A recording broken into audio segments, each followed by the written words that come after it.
పరబ్రహ్మ పరమాత్మ నమః జగత్తుత్పత్తి సతి ఫలయా బ్రహ్మ హరియరాయత్రి గుణాత్మే సర్వగౌతిగామే దర్శా దర్శా దత్తాత్రేయ నమసంతిని సిద్ధి కురు కురు కురు కురు కురు స్వహ కుర్రో కుర్రు కొండదేవత అంబ పలుకు జగతమ్మ పలుకు సమ్మక్క పలుకు సారలమ్మ పలుకు వనదేవత పలుకు జాయ్ కొండదేవత పలుకు.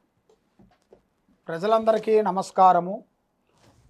2025 ఆగస్టు నెల ఈ 12 రాసులకి స్థితిగతులు ఎలా ఉన్నాయి, వాళ్ళ యోగ నక్షత్రం ఎలాగుంది, వాళ్ళు చేయాల్సిన కార్యక్రమాలు ఎలా ఉన్నాయి, ప్రేమ పెళ్ళి సంతానం ఉద్యోగం విశేషాలు ఎలా ఉన్నాయి, మరి ఈ నెలలో కళ్యాణ గడియలు ఎంతవరకు వచ్చినాయి, ఎంతవరకు బలం ఉంది, మరి వాళ్ళు చేయాల్సిన ఉద్యోగ విశేషములు ఎంతవరకు బలం ఉంది అనేది మనం ఇప్పుడు ఈ 12 రాసుల్లో ఎలాంటి స్థితిగతులైనా కానీ చెప్పబోతున్నాం.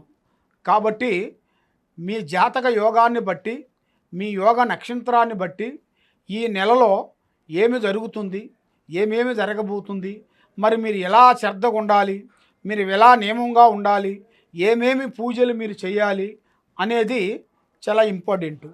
కాబట్టి ఈ వక్రసిద్ధి శనేశ్వర 13వ తారీఖు నుంచి 11వ నెల వరకు ఈ వక్రసిద్ధి శనేశ్వరుడు గ్రహస్థితి తిరుగుతుంది. కాబట్టి ఈ వక్రసిద్ధి గ్రహ ప్రభావం వలన ఏ రాశికి ఎలా ఉంటుంది, ఏ రాశికి ఎలాగ ఉండబోతుంది అనేది ఇప్పుడు మనం జాతక యోగాన్ని పెట్టి చూసి చెప్పబోతున్నాం.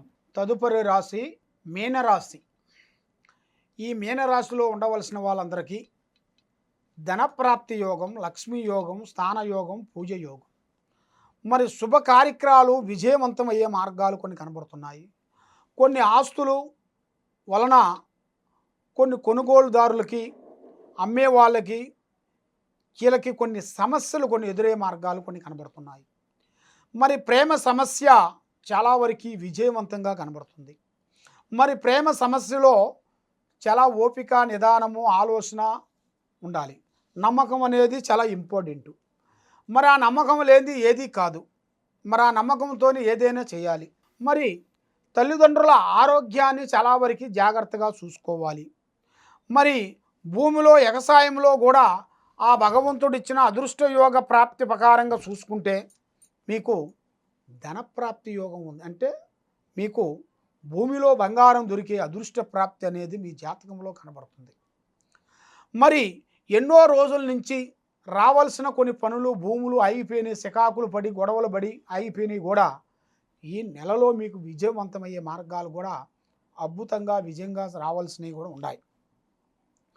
మరి విద్యార్థులకి చాలా వరకు ఓపిక, నిదానము, జ్ఞాపక శక్తి బాగా ఉండాలి. అంటే వాళ్ళకి ఓర్పు అవసరం, నిదానం చాలా ఇంపార్టెంట్. తొందరపాటు వల్ల ఎన్నో చెడు నిర్ణయాలు తీసుకొని చెడు ఆలోచనలో పడిపోయి, చెడు స్నేహాల వలన, చెడు బానిస వలన, చెడు వ్యామోహంలో పడిపోయి వాళ్ళకి డ్రింకింగ్లో కానీ లేనిపోయిన విషయాలలోకి వెళ్ళి లేనిపోయిన అవసరాలను వీళ్ళు వాళ్ళ దాంట్లో వీళ్ళు దూరి ఇబ్బందులు పడిపోయే వాళ్ళు చాలామంది ఉన్నారు. కాబట్టి అలాంటి సమస్యలో మీరు పోకోకుండా మీరు చాలా జాగ్రత్తగా ఉండి, మీ పెద్దవాళ్ళు తల్లిదండ్రులు మిమ్మల్ని ఏదో ఒక స్థాయిగా చూడాలి, మిమ్మల్ని ఒక గౌరవంగా మేము చూసుకోవాలని వాళ్ళ మైండ్లో, వాళ్ళ మనసులో చాలా వరకు ఉంటుంది. ఎన్నో కోరికలు ఆలోచిస్తారు. కాబట్టి ఆ కోరికలు నెరవేర్చే మార్గాన్ని మీరు గ్రహించాలి. ఆ కోరికల్ని మీరు ఇబ్బందికరం చేసే మార్గాలు చేయొద్దు. కాబట్టి తల్లిదండ్రుల ఆరోగ్యాన్ని మీరు చాలా వరకు కాపాడుకోవాలి. మరి ఉద్యోగదారులకి ఆగస్టు 18వ తారీఖు నుంచి కొన్ని మార్పులు కొన్ని రాబోతున్నాయి. మరి స్టాక్ మార్కెట్లో బెట్టింగ్లో కానీ మీరు ఎక్కువగా చేరి మోసపోతూ ఉన్నారు. కాబట్టి మీరు అలాంటి విషయాలలో మీరు ఎక్కువగా చేరొద్దండి. దానివల్ల మీకు లేనిపోయిన సమస్యలు కొన్ని ఎదురవుతాయి.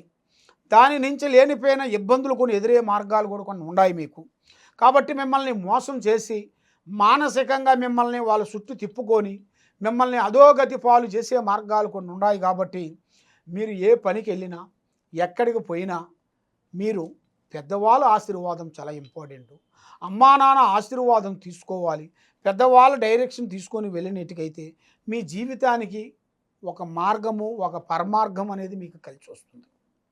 మరి బంధువులు మన మీద పై అధికారులతోని కొన్ని ఇబ్బందులు రాబోతున్నాయి. మీరు దాంట్లో చాలా జాగ్రత్తగా ఉండాలి.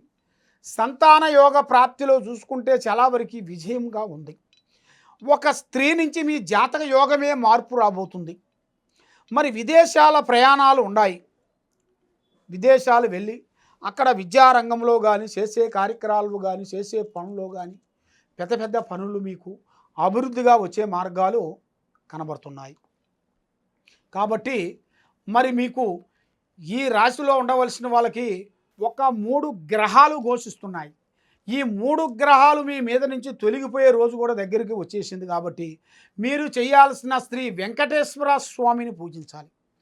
ఆ శ్రీ వెంకటేశ్వర ఆరాధన చేయాలి. శ్రీ వెంకటేశ్వర గోవిందనామాల్ని మీరు చదవాలి. ఆ విధంగా మీరు చేసినట్టుకైతే మనసు ప్రశాంతత, ఆరోగ్య ప్రశాంతత, లక్ష్మీ ప్రశాంతత, యోగ ప్రశాంతత, దైవ అనుగ్రహ ప్రాప్తి మీకు కలుగుతుంది. మరి మీరు ఎక్కడికి పోవాలన్నా ఏది చేయాలన్నా కూడా ఎంతోమంది దగ్గరికి వెళ్ళి మీరు ఎన్నో జ్యోతిష్యం చెప్పించుకొని నిరాశ చెంది ఉన్నారు. కాబట్టి తప్పకుండా మాకు ఈ కింద ఉండాల్సిన నెంబర్కి మమ్మల్ని సంప్రదించినట్టుకైతే మీ పేరుని బట్టి, మీ సమయాన్ని బట్టి, మీ జాతకాన్ని బట్టి ఎలా ఉంది, ఎలా నడుస్తుంది, ఎలా నడవబోతుంది అనేది మొత్తం చూసి జాతక చక్రం వేసి చూసి చెప్పగలుగుతాం. సర్వో జనా సుఖినో భవంతు. ఓం నమః శివాయ నమః.